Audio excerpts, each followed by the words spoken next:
Australian mining companies have a problem when they make contracts with foreign governments. They ensure that these contracts allow them to own the resources of these foreign countries, even if these contracts go against the very constitution of these foreign countries. These Australian mining companies have been written up by Transparency International, Oxfam, and Amnesty International due to their corrupt methods of achieving foreign mining agreements, neglecting environmental protection codes.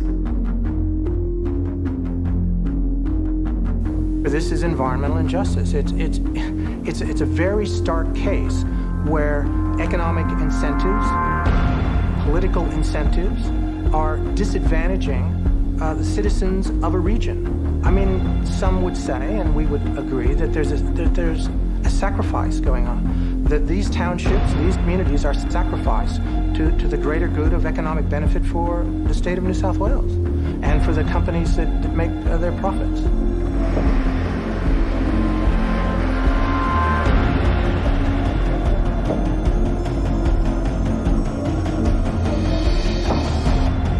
One such scandal happened in Pakistan. Rikodik Belt of Pakistan has rich reserves of gold worth around $500 billion.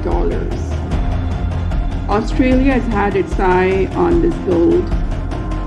In 2012, its company filed claims for international arbitration before the ICSID after Pakistan government turned down a leasing request by this company. If ICSID finalizes the verdict in favor of Australian companies in lieu of breach of an agreement of bilateral investment treaty of 1998, ICSID will be playing a tyrannical role here, overriding the constitutional decision of Pakistan's highest body of judiciary, treating the honor of its Supreme Court like a trash can. The Australian Mining Corporation was rejected by the Supreme Court of Pakistan on grounds of its corrupt practices. Between 1998 and 2006, 75% of foreign interest was transferred from original firm to two other firms of Australia.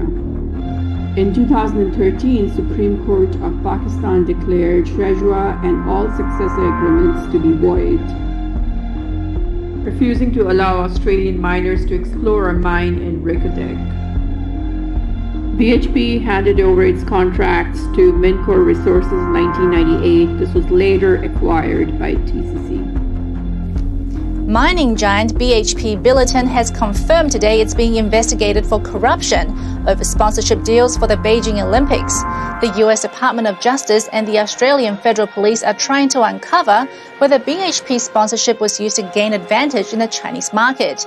The US-Australian mining company supplied the materials for the Olympic medals. It also spent millions on official sponsorship and hospitality packages. Amongst the VIPs it hosted were senior communist officials and other Chinese company executives. BHP is the largest mining company in the world, and China is its biggest market. Business favors such as these are not uncommon in Chinese companies, but in the US, paying for the entertainment and lodging of government officials breaches foreign bribery laws. These ludicrous agreements entitle 75% of profits to be retained by these Australian companies, allowing Pakistan government to keep just 25% of all profits. This is not all.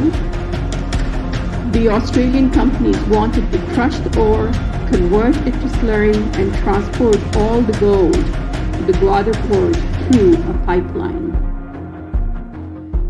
From Gwadar port, these companies were to transport all gold to foreign smelters and refineries owned by them in Australia.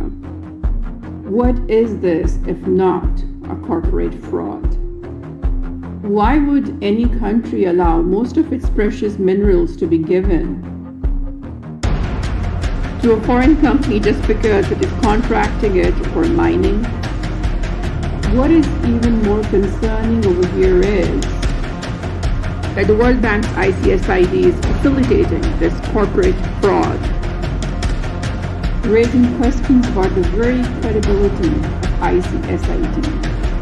The credibility of Australian mining companies is already being questioned by Transparency International, that published a detailed report on the corrupt practices in foreign countries.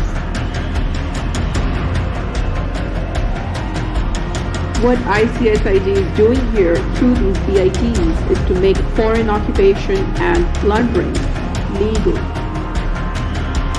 by passing unfair verdicts in favor of these corrupt corporations against constitutions of sovereign countries. Check out the modern and so-called constitutionalized way of colonialism and imperialism.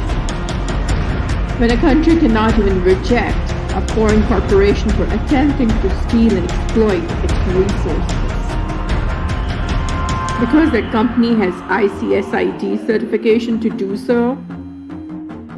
I mean, seriously? Pakistan rejected imperialism of Australian corrupt corporations. Now is being punished with billions of dollars worth of a claim done by these corrupt companies in ICSID. Why am I not surprised? Isn't the World Bank a modern center of global economic heist to facilitate the occupation of all of the planet's resources by just a few families? Economic hitmen have managed to create the world's first truly global empire, and it's basically a secret empire. We do it many ways, but principally we identify a country that has resources our corporations covet, like oil, arrange a huge loan to that country from the World Bank or one of its sisters.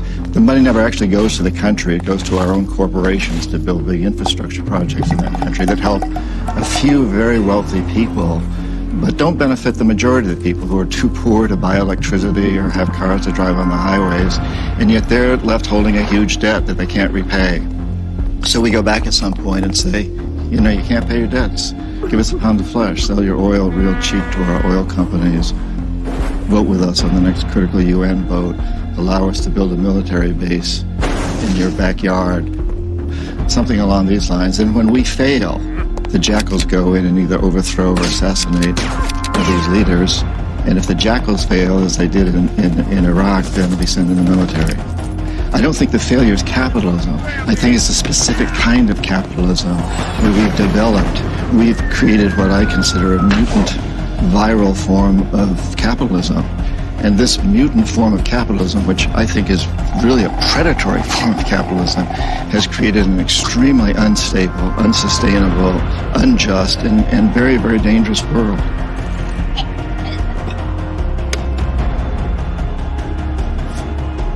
About time, a country challenged the coercive manipulation of ICSID-mediated corporate imperialism, aiming to steal its precious resources.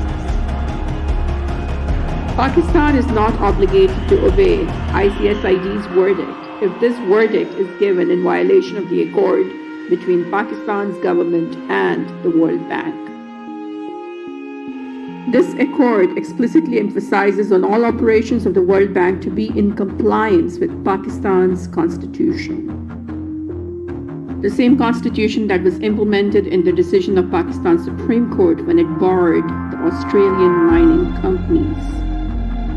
By rejecting the decision of Pakistan's Supreme Court, ICSID under the World Bank will not just breach its agreement with Pakistan's government, but it will also commit contempt of Pakistan's Supreme Court. And the last time I checked, this itself was a serious felony for Pakistan's jurisdiction.